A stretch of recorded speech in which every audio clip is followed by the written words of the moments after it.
In nomine Patris et Filii et Spiritus Sancti. Amém.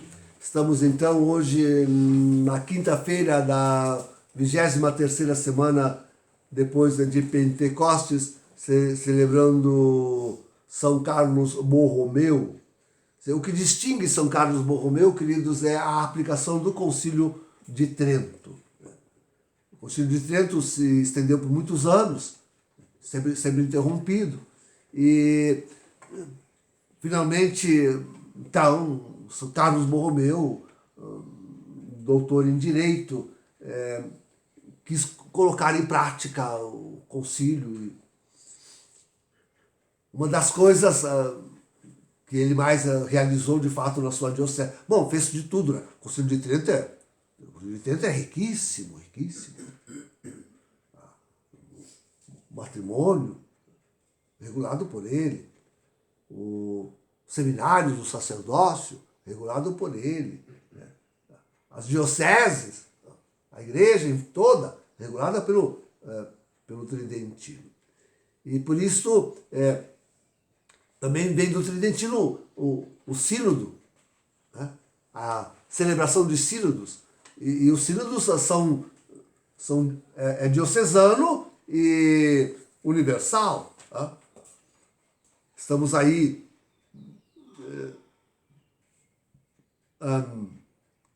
já na celebração daquele sínodo sobre os sínodos. Tá?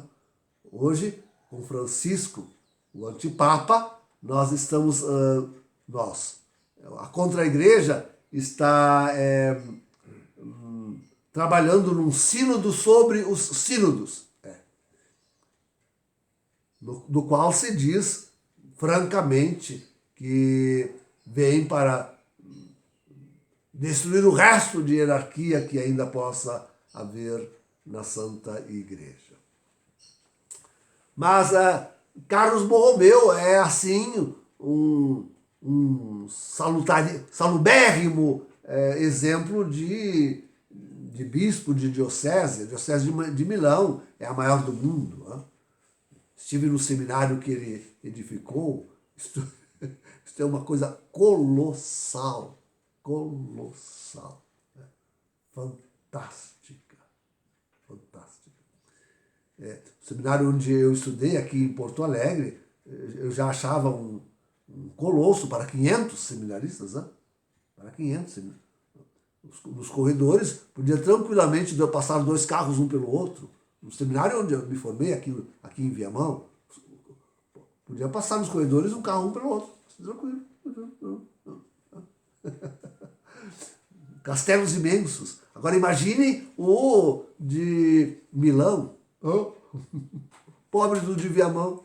Fica assim pequenininho.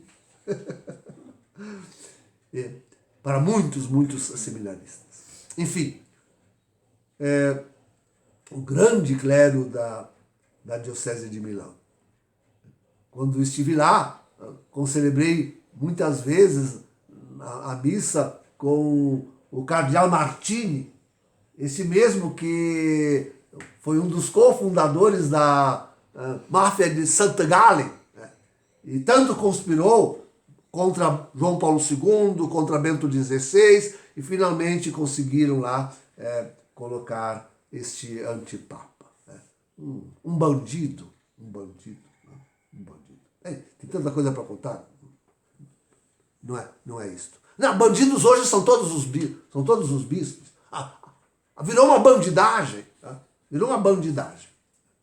Ontem, no grupo da comunidade, apareceu uma notícia, desculpa se eu falo dela, porque, enfim, eu não estou sem internet, não consigo confirmar nada, mas eu já fico imaginando de onde vem a coisa, de um cardeal que estaria acusando Francisco de crime contra a humanidade. Bom, qual o cardeal? Eu não sei. Estou imaginando que seja, se é que pode ser, aquele cardeal chinês que tem se escandalizado e francamente atacado aquilo que a contra-igreja fez com a igreja na China. Né?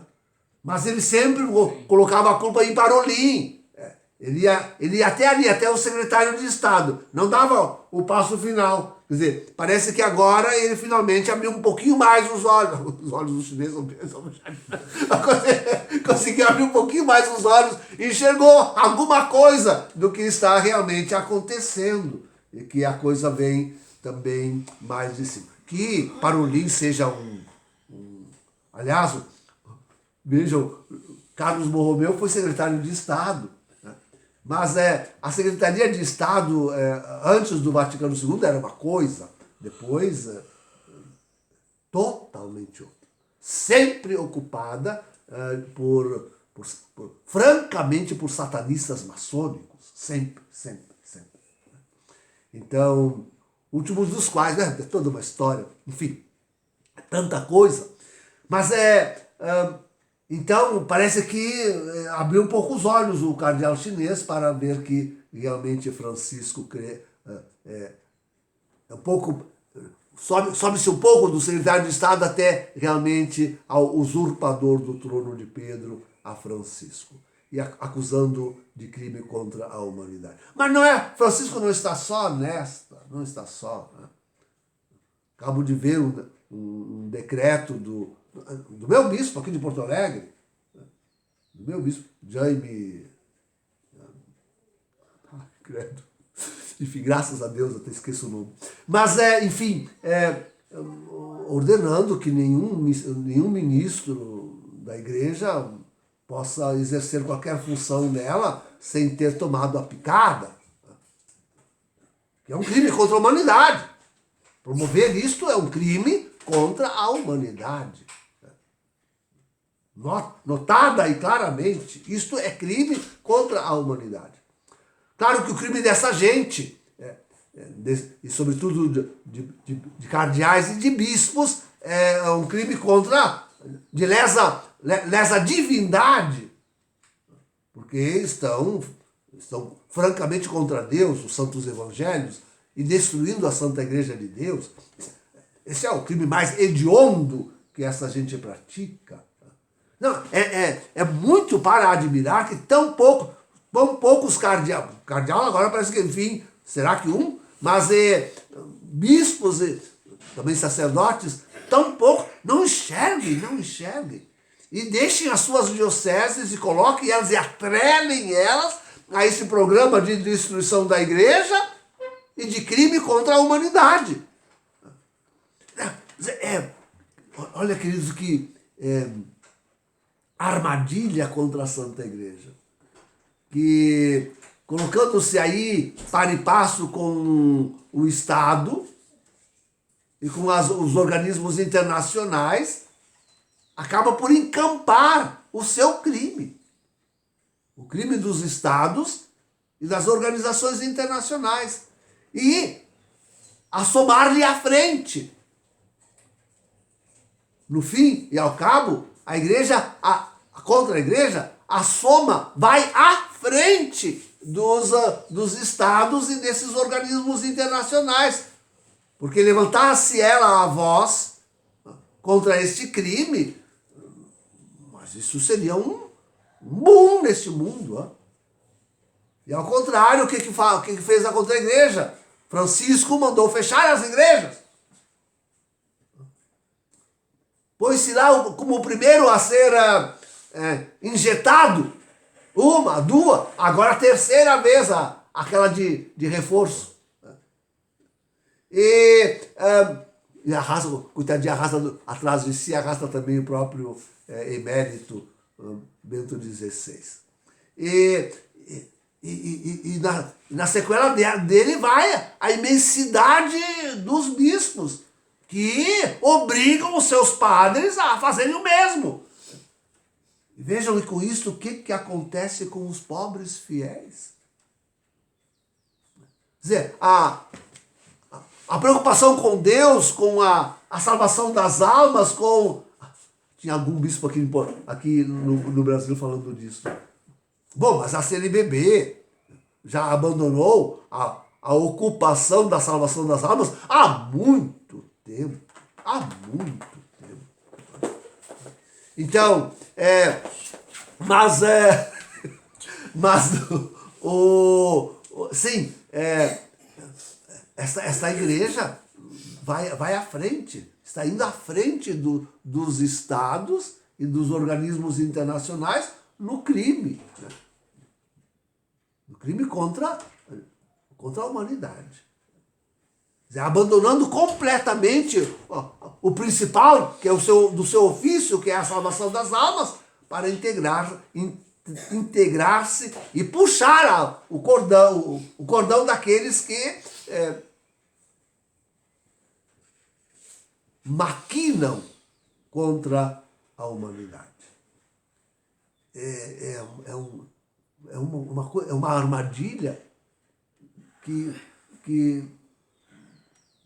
desde que a igreja é amiga do Estado e dos organismos internacionais, participa em todos ela tem representantes, né?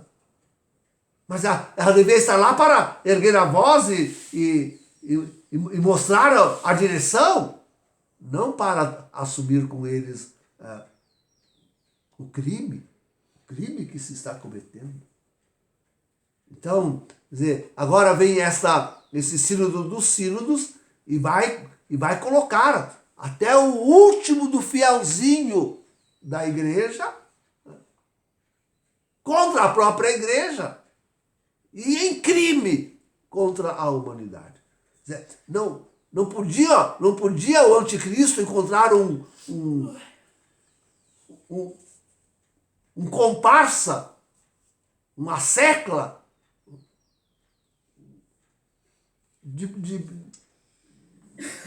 de auxílio maior do que a própria igreja, a contra-igreja. Não. Culminou-se.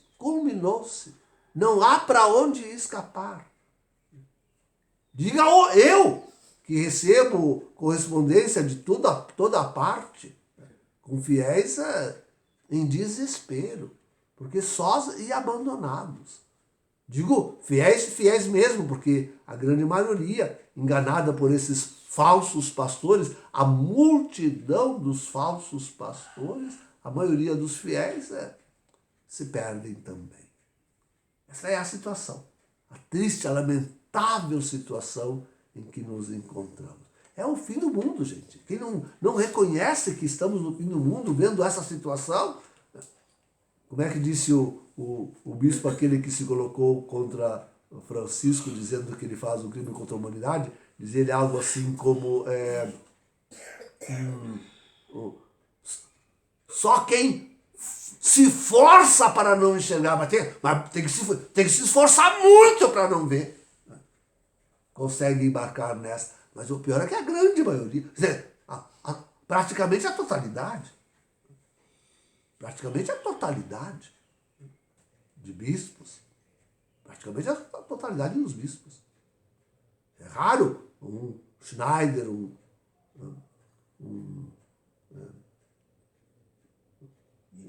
Viganò, mas o nome mais ilustre, aquele que permanece na igreja, não estou lembrando de dizer, lá do Texas. Como? O cardeal Zen é aquele que está, com certeza, dizendo essas palavras. Mas o outro lado do Texas, o emérito, aquele que mais, me parece, continua realmente guardando a fé católica. O cardeal Zen também, né? Mas ele ainda está em comunhão com Francisco, ainda não confessa a Francisco como um antipapa e pode até acusá-lo de crime contra a humanidade, mas não confessa a Francisco como antipapa, usurpador do trono, e muito menos como o falso profeta de Apocalipse 13, 11 e seguintes. Essa gente não crê no fim do mundo, não crê na pregação de Jesus. Não sei como chegam a padres e a cardeais, né? Então, essa é a lamentável situação da igreja. Lamentável situação dos bispos. Só São Carlos Borromeu mesmo intercedendo por nós. Em nome do Pai, do Filho e do Espírito Santo.